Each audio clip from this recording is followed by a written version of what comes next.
Dukomeze rero twiga igiheburayo, tumaze kureba inyuguti zose 22 zigeze igiheburayo n'izindi 5 zihinduka. Uyu munsi tukaba tugiye kureba igisobanuro cy'inyuguti imwe kuri imwe. Tugiye gutangirira kuri Alef.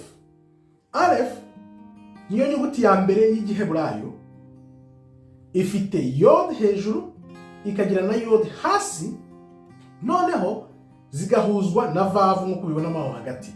Bivuze iki rero? Bivuze ko amazina menshi y'Imana, Adonai, zose ni Alef azitangira. Bivuze ngo yod iri hejuru, yod rero hejuru isobanura Imana, yod yo hasi igasobanura umuntu, noneho vavu irimo hagati ikaba ijambo ry'Imana. Ijambo ry'Imana ariryo riduhuza n'Imana. Ni ukuvuga ngo hagati y'ijambo ry'Imana natwe, Imana natwe, hagati yacu harimo ijambo. Iryo jambo ry'Imana niryo ritujyana ku Mana. Kubw'iyo mpamvu soma ijambo ubwawe usobanukirwe icyo Imana igushakaho. Turebe rero. Alef ifite umubare rimwe. Ni rimwe ariko mu gisobanuro Alef ari ubona kiriya giswahili kivuga elf, igihumbi, bivuze igihumbi. None ese nibaza nti ese kwa kundi umunsi umwe ku Mana ari imyaka igihumbi, ifite umubare rimwe ariko igisobanuro cyayo ni igihumbi. Nawe byibazeho, wa munsi umwe ku Mana ariyo myaka igihumbi. Ni ukuvuga ngo rero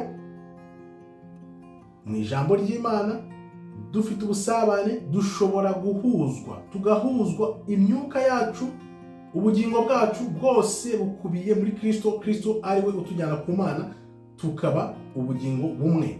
Ni ukuvuga ngo rero byanze bikunze abantu dufite aho duhuriye, nubwo muri no si tuyobywa na byinshi bakatubeshya, ariko dufite umwuka umwe uturuka ku Mana. Kandi niyo mpamvu bavuga bati iyo umwuka uvuyemo roho yawe isubira he?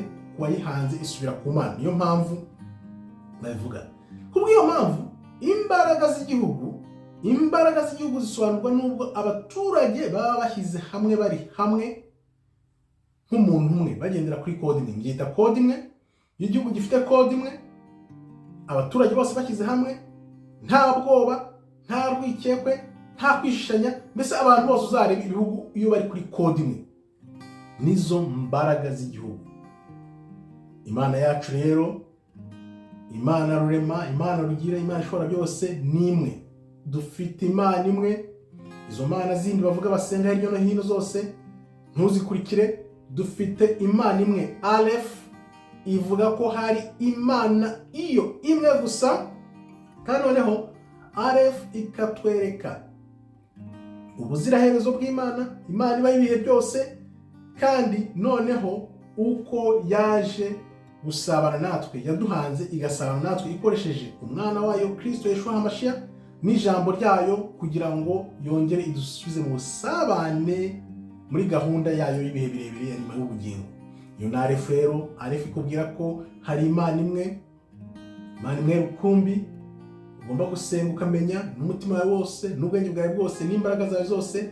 Kandi Alef ikatubwira ko Imana iri hejuru ya byose, tukaba hasi nta kibazo, ariko noneho kugira ngo dusabane n'Imana tugomba kujya mu ijambo ry'Imana, tukiga, tugashaka mu maso y'Imana kugira ngo yongere itwigaragarize, idubohore iyi ngoyi y'umubisha turiho.